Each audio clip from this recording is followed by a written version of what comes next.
Zoe Haugen joins us now in the studio with details on the investigation. Hello, I'm Zoe Haugen in the WUFT newsroom. You can see Miami-Dade police posted at every single door, but despite the increased security, lines are still moving smoothly. I had to get my rain jacket out because the rain is so heavy and the roads are so slippery. Mia had it all.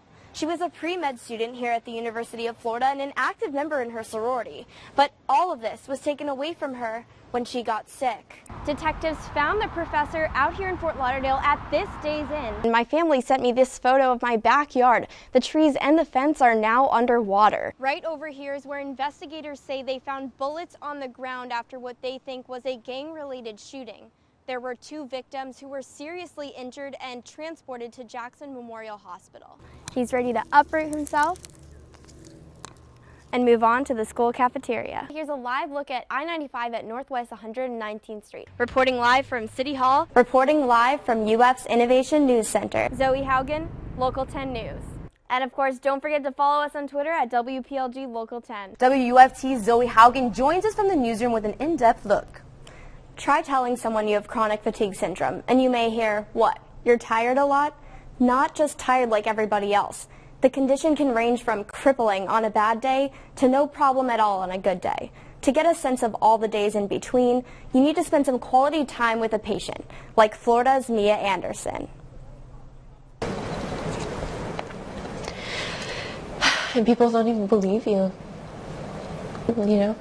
There are millions of people with chronic fatigue syndrome, or CFS, but barely any research, funding, or publicity for it. Most patients are too sick to take action. They're missing in action. MIA. Mia Isabel Anderson is one. I've seen your story and like, how are you? You look great. Like, I wouldn't ever know, you know, you look great. Always saying I look great. I'm like, I know. I'm like, don't judge a book by its cover. Thinking and doing things, you know, that she would normally do very easily, she couldn't do anymore.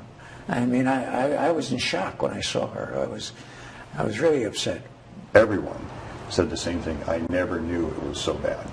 I never realized this was a real disease. Since people don't know about CFS, they would tell Mia there was nothing wrong with her, that it was all in her head, that she should see a psychologist and would be okay. A big thing with people who have it think that chronic fatigue syndrome, that name kind of is demeaning and doesn't quite explain the extent of the disease. So another name that it's called is myalgic encephalomyelitis, also short for ME. Mia had it all. She was a pre-med student here at the University of Florida and an active member in her sorority. But all of this was taken away from her when she got sick. Having to slowly say goodbye to like a lot of her dreams, you know, with her. And I remember her coming home from school and it being final, you know, that she would have to stay home. Most of them are full care.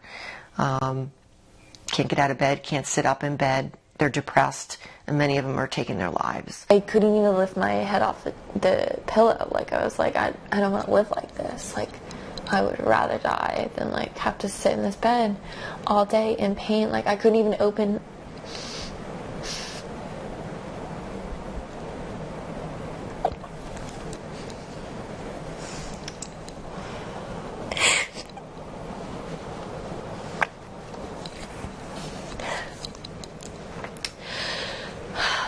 I couldn't even open the sheets.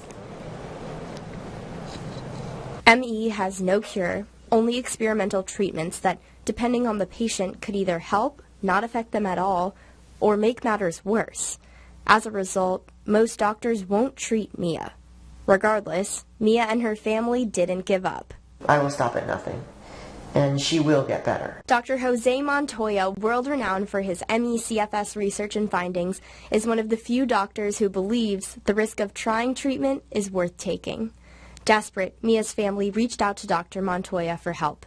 After 4 months, Mia went from being on his waiting list to being his patient. I have never seen any of the treatments that we recommend where we see that they do work for a number of people working if the patient doesn't go through the process that Mia beautifully went through. That alone is not enough but that needs to be there for treatment interventions to work. With Dr. Montoya's treatments, Mia finally started getting better. Determined to give back, she started making bracelets for donations, now called the Mia Isabel Anderson Fund. We got like more experienced and we went to bead, what are they called? Where all the people, I really need my mom. Mom? It's called a bead and gem show. My brain, Mom, is like so bad. I couldn't think of the word. I couldn't think of gemstone. Like yeah, I know, but gemstones. I can't think of that a lot too. Mia's symptoms still limit her, like the brain fog or the memory loss. She is Mia with CFS, but I remember in that moment just thinking, no, she is not. She is Mia battling CFS, and she's gonna win. But she doesn't let the setbacks bring her down. It's been so incredible, and I could cry like happy tears now, like, you know, just seeing her be that happy Mia that she was in high school. Especially when her family and friends are always there to bring her up. For the times that she's up and around, she's just like the old Mia. I told her that.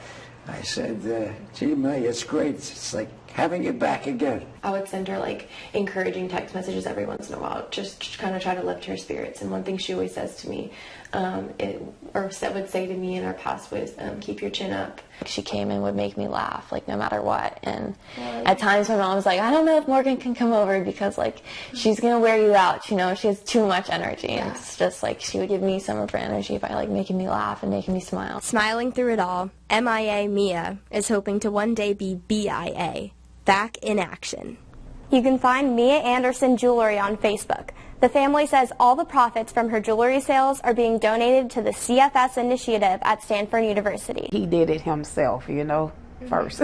Arthur SEABROOKS was the first student in Alachua County's Growing Education Training, or GET program, which helps disabled students learn necessary job skills. Arthur is now proud to be the first student in the program to be recommended for a job as a school cafeteria worker. I used to be bad, yeah. I'm going to admit to that. I used to be rude. I used to be disrespectful. Arthur is not proud of his past, but everyone else I talked to couldn't imagine why he felt that way. It's no different than anybody else. And when I asked around the farm about what his disability was, no one knew.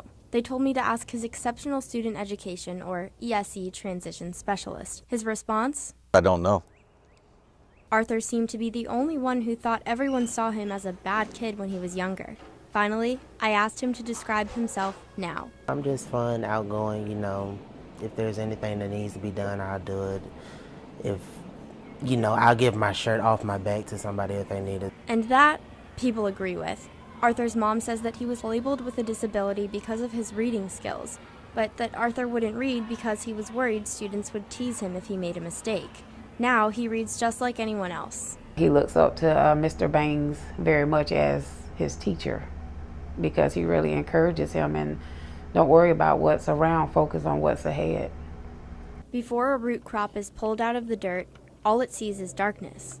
Once a farmer pulls it out of the ground, it finally feels the warmth of the sunlight that everyone else saw shining on it all along. Now, thanks to Farm to School, he's ready to uproot himself and move on to the school cafeteria. Arthur volunteers in the kitchen at Lake Forest Elementary. There was one kid, I was getting off, and he was in the hallway, and he stopped me. He's like, hey, aren't you the cafeteria man? Arthur's supervisor recommended him for a position as a cafeteria worker in the Alachua County school system. He will be eligible to apply when he graduates. He was able to be out in the fields planning, but now being in the cafeteria and actually providing children with what he's grown, that has really just sent him to the moon and back. The opportunity Arthur has to work in schools shows just how far he has come, and he is taking it farther. Arthur is looking to grow more by training to be a cafeteria manager. He's very polite and respectful, and you don't get that a lot anymore. But it goes so far as how far you can go and how far other people will allow you to go. Sometimes it takes a rainy day to reveal a fruitful harvest where dirt used to be. I just had to pull myself together and just smile.